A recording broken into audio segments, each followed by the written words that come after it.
Planet Hollywood's planting the Tree of Hope to help the Grand Strand Humane Society. Find out what it's all about coming up next on Carolina People.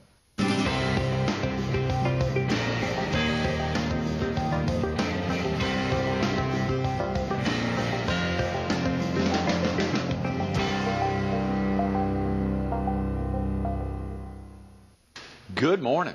Welcome to Carolina People. This morning we're at the Myrtle Beach Herald. We're focused on Adopt an Animal Day with Planet Hollywood, and we're visiting with its general manager, Steve Cook. Good morning, Steve. Good morning.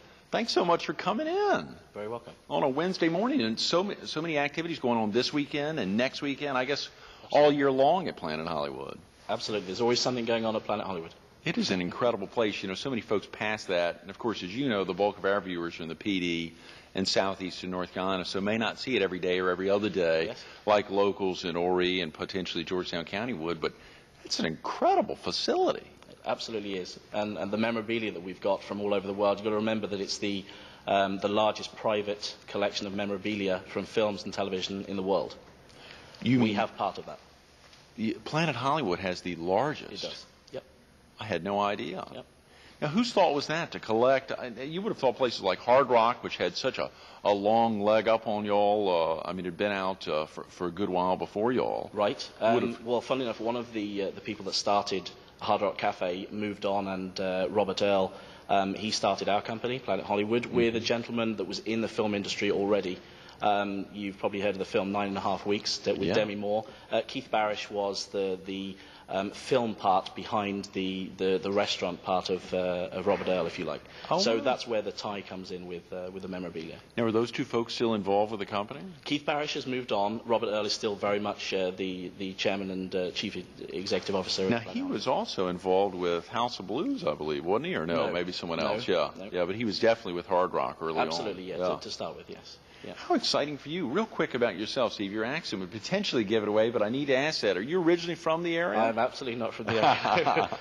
Originally from near Oxford, a very small village just outside of Oxford in England. And spent most of my life there until I moved to France, and spent nearly 10 years living in France as well. So. Is that right? Yeah, what part of France? Yeah. Paris, just outside of Paris. I worked for Euro Disney when it first opened. I was selected to go and open that, and then moved on to Planet Hollywood a little time afterwards when they opened on the Champs-Élysées in Paris. And now, eventually, I'm in Myrtle Beach. So right, that's right. I think I saw for a little while you were in Florida.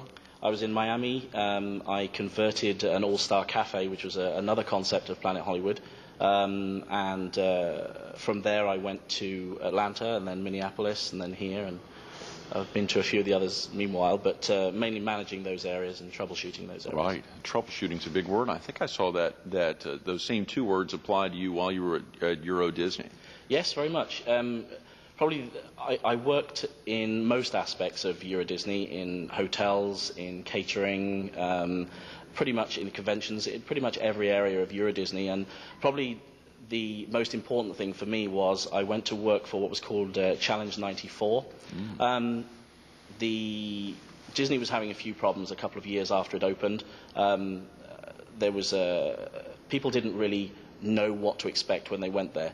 You've got a French market going in, you've got a Spanish market going in, you've got a German market going in, and it was very, very American. And it was felt that those populations felt a little bit alienated. They didn't feel that they understood everything. So we really had to go in and make it profitable. People had started falling away. There wasn't the demand that there should have been. And so we started Challenge 94, which was really from every aspect, from the bags that we put things in. A funny story for you is that, of course, the bags that we'd started were traditional American bags. They were paper. What happens in Paris and Europe? It rains.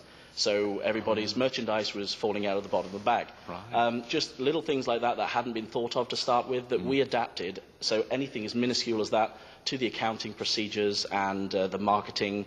Obviously, we changed it to Disneyland Paris is now the name, Paris being the largest tourist destination in the world constantly on a yearly basis. We found that was a powerful marketing tool, just having the name Paris there rather than Euro Disney. People in Europe were a little bit tired of Euro everything Euro, at the time. yeah. So yeah, that was how that all started. So that was a phenomenal experience for me. And what was that like working for the Disney Corporation? Very, very wonderful. I mean, I learned so much in every aspect of hospitality over there. Not always the way to do things, sometimes the way not to do things, and I learned a lot through being part of such a large organisation, which put me in good stead for Planet Hollywood, really. Oh, yeah. And the ups and downs as any company has in an international company such as ours, when you have to think of different markets and different cultures and communities. So. Golly, Steve, how exciting. At what age did you figure out that you wanted to get into hospitality management or get into dealing with folks or working with folks on a regular basis? Well, my father and mother were part of a community in a small village. Everybody knew them. And so from a very early age, they had supermarkets in a few villages around.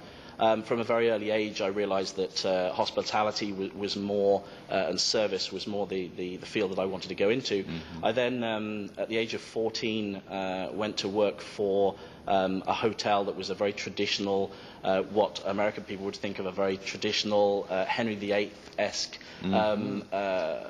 hotel and catering facility in a little town just outside of where I lived.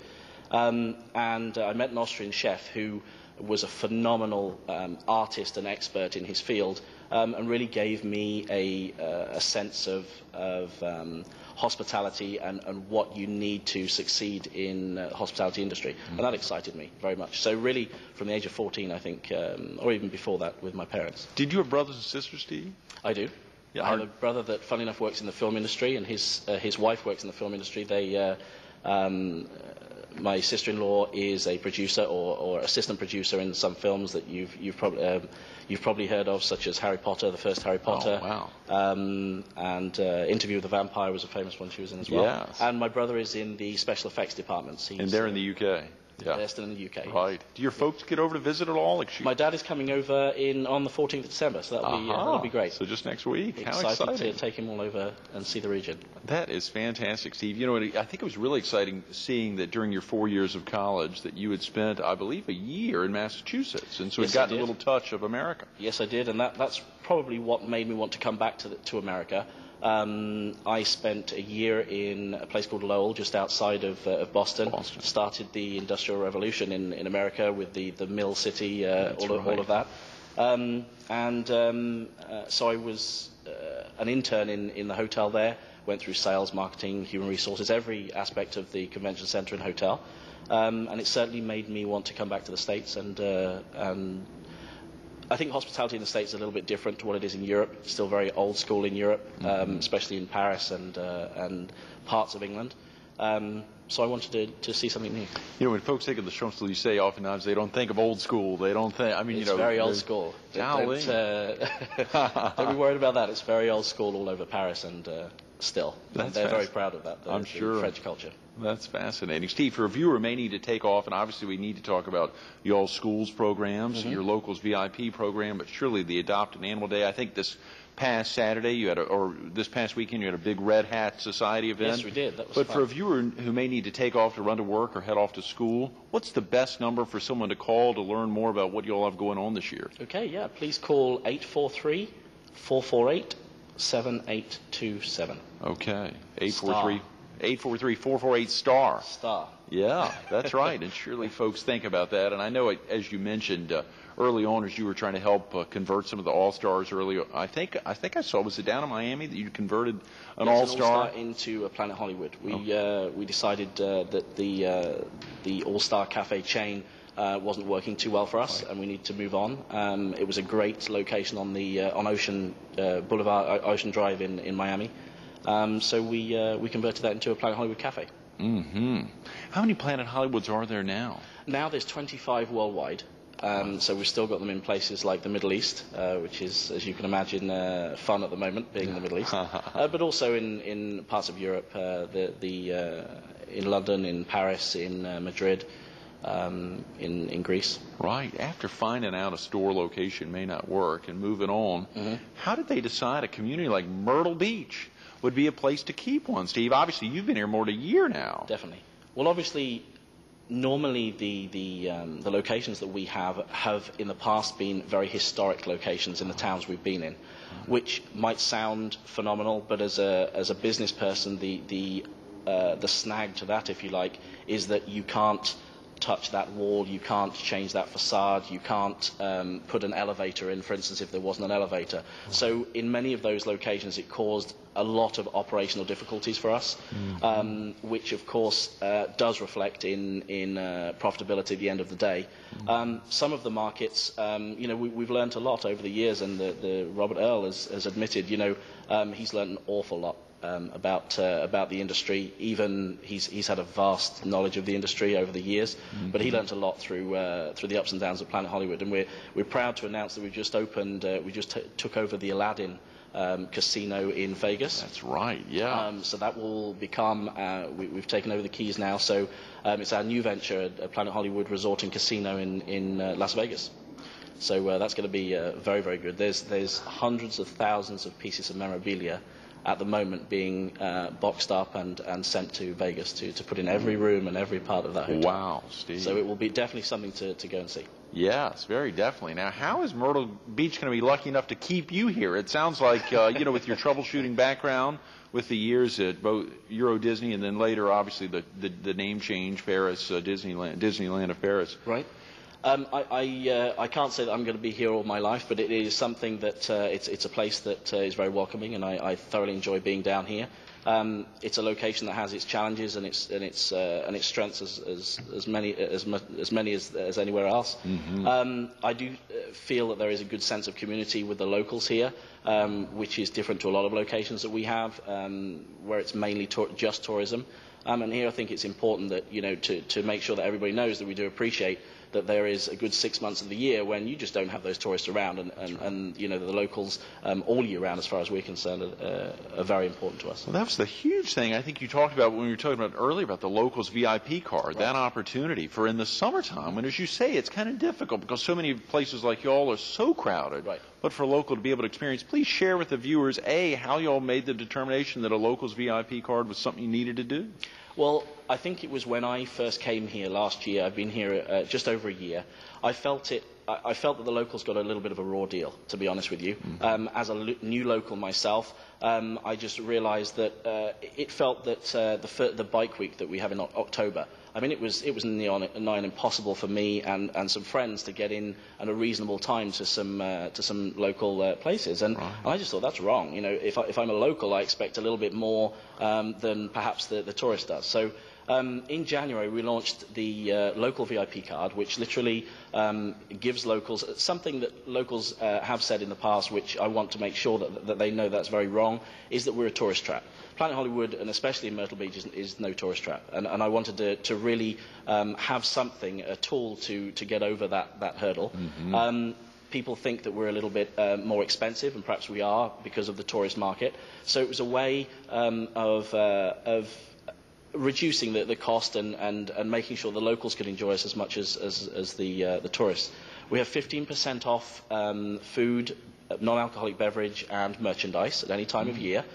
So merchandise with Christmas coming up is good as well. A lot of people used to come in and used to tell me, well, perhaps you're a little bit too highly priced for me, but so hopefully that will right. that will change things. But the most important thing about the card is that during the summer months, and let's face it, we've all got friends and family that come into Myrtle Beach. Oh, yeah. It is true that normally the rest of us have to wait in line with everybody else. This way they don't. Even if there was a 15-20 minute line, with that card you come straight to the head of the line. You just produce the card. The card is free of charge. You were kidding. Well, those tourists must flip, Steve, seeing somebody walk up. We have had a couple of instances with the tourists, but they understand. In the end, when you explain to the people, they understand. Yeah, they have a special card, or they're locals. Yeah, yes, exactly. Yeah, I suppose tourists probably understand that. Now, how much does this card cost, Steve? This thing Doesn't cost anything. It's completely free. On. It's just a thank you to the locals for supporting us. You know, hopefully my idea was really if we can look after the locals at any time of year, then hopefully you'll think of us, you know, in the winter months when perhaps that's right. The clientele that we're looking for in the winter. This is very novel. I wonder if anyone else is doing that. I suspect a lot of folks will follow on your heels. Perhaps. I have heard rumour that some of them will. I don't believe so. I know some of our competitors have a card that you have to buy into to produce, you know, to get the benefits of. I mean, it is free of charge to our guests. So. That's fantastic. Well, I'm sure folks will call to find out more about that as to when they can pop by and pick that up. Yep. What are y'all's hours, Steve? Off-season from 11 o'clock in the morning until 10 o'clock at night. Okay. Friday and Saturday we do stay until 11 o'clock. And on-season rather, obviously till midnight, sometimes 2 o'clock in the morning, depending on events and things that we have going on. Sure. So.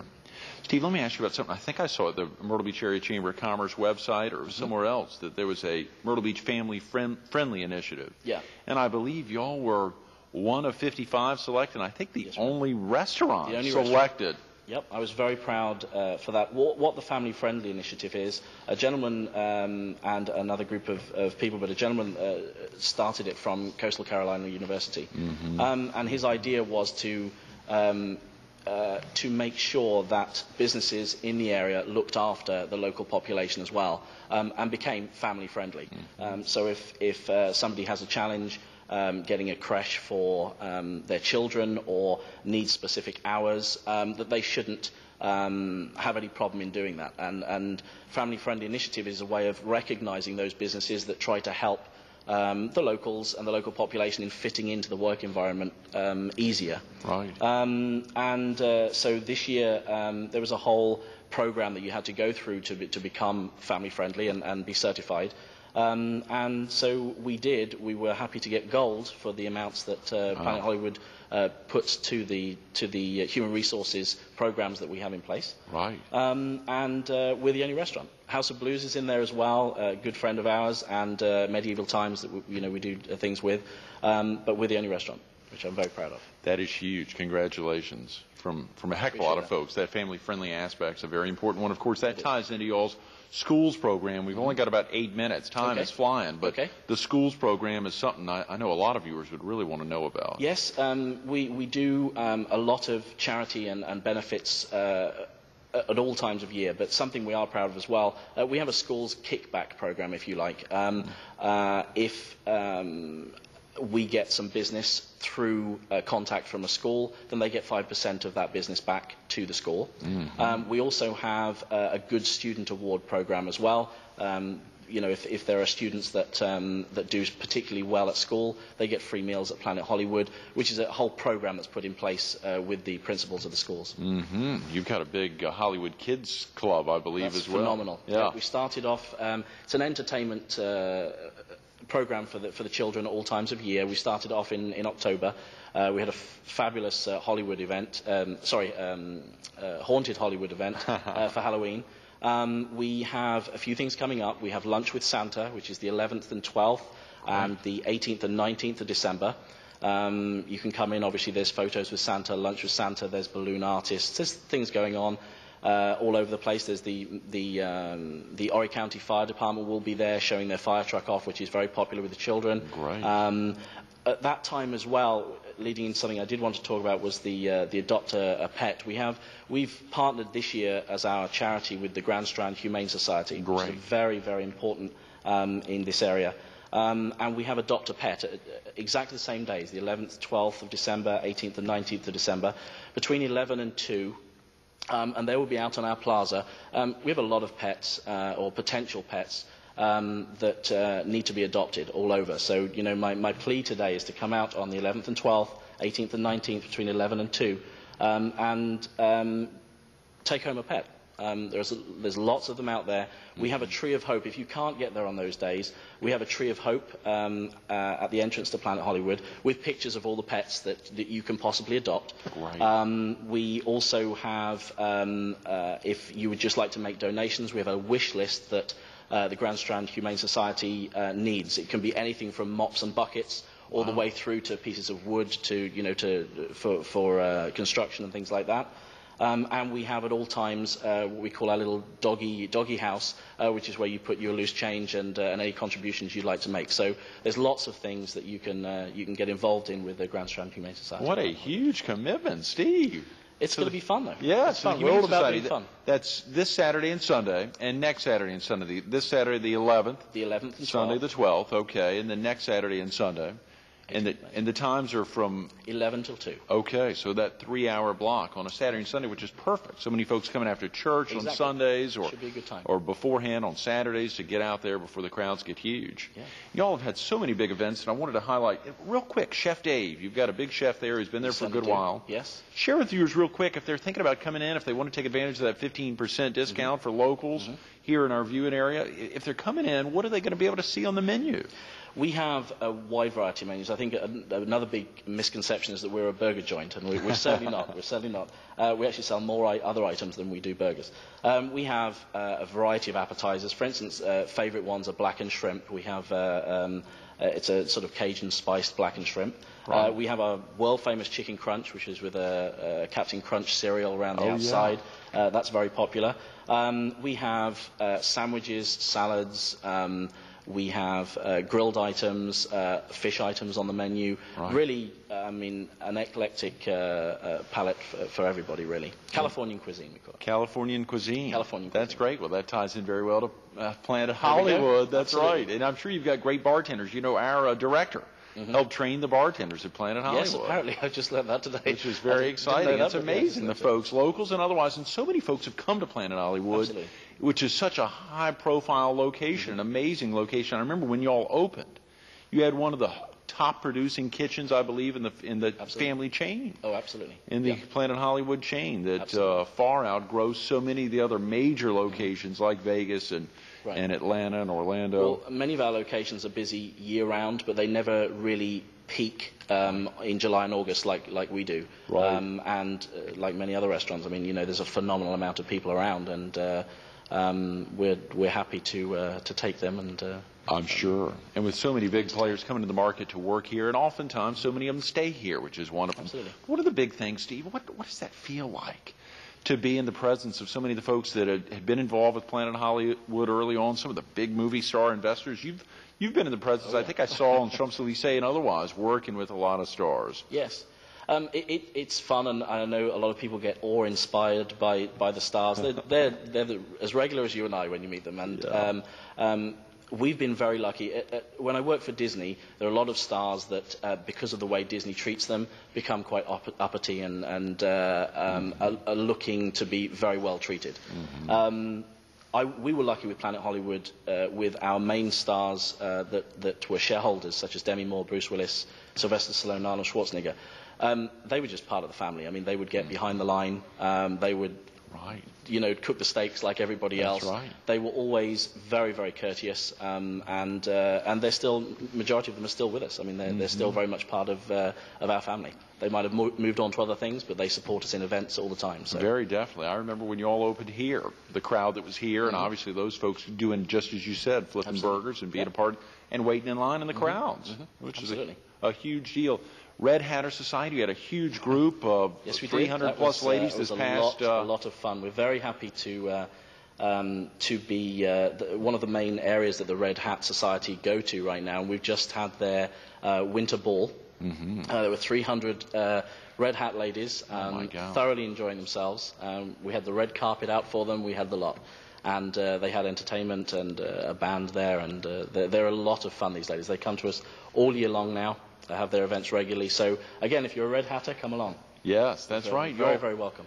Within a month, you've got some big events, New Year's Eve, and I know obviously this is a non-commercial show, but so many of these things dealing with kids. You're really making an effort to step out in the community for kids. Well, another thing that I felt New Year's, nobody knows exactly what to do with their children, I feel, at New Year's, because it's a little bit, obviously, at 12 o'clock midnight is a little bit too late for them. So what we decided to do this year was a kid-friendly New Year, and at 12 o'clock midday, have the same as the adults would at night. So we're going to have a balloon drop, and we're going to have dancing and music after 12 o'clock, but they're going to be able to have their non-alcoholic glass of sparkling grape juice, and just like Mum and Dad do. Great. So fun things going on, and so that will be on the 31st, December the 31st, but 12 o'clock noon. Making that commitment to commit so much to the Grand Strand Humane Society. I know, obviously, dealing with so many others in the community, the most exciting and inspiring aspect of that, what have you seen, gotten a feel of how this has impacted the Humane Society, Steve? Well, we're very, very close with the lady that controls that. Because this is our chosen charity for this December, we haven't really got involved up to this point, but it's really December. The Grand Strand Humane Society are our chosen charity for this December. Right. But we certainly, as I've been going around and networking and going to various places, people have heard already what we're going to be doing in our programs, and they're very, very excited. I think it's called A Dog's Way In, which is down in Murrells Inlet now, a new place that's just opened. We went down there, we were already known, they knew what we were going to do, and they were very excited. So we've had a lot of good feedback, and people phone me as well all the time, which is rare for a general manager in a restaurant to have phone calls, praising you on different things you're doing. Believe me, it's rare, but that has started happening as well, which I'm very happy about. Congratulations, Steve. Thanks so much for being with us this morning. Very welcome. Sorry the time has flown by so fast. We'll have to get you back. Okay. Stay tuned to more Carolina People with Steve Cook coming up next.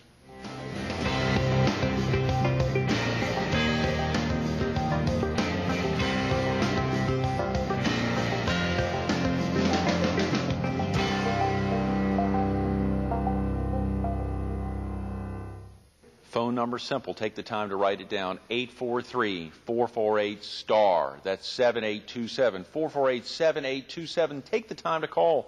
Steve wants you to call. He's been called a troubleshooter. This month he's called a pet lover. They're out to support the Grand Strand Humane Society. There's a ton going on. Adopt a Pet Day, Adopt an Animal Day. This Saturday and Sunday from 11 to 2, the Myrtle Beach Fire Department will be out there. Come in from all over. Come in from Laurinburg, Lumberton. Make the call to find out more about activities going on year-round. You heard him talk about the Locals VIP card. That's not 5%, not 10%, 15% off. Anything. Get to the front of the line in the summertime. Think about those crowds in the summer. It's insane in Myrtle Beach. 2-hour waits, you can get to the front of the line, bring your family in. You'll still get the 15% off.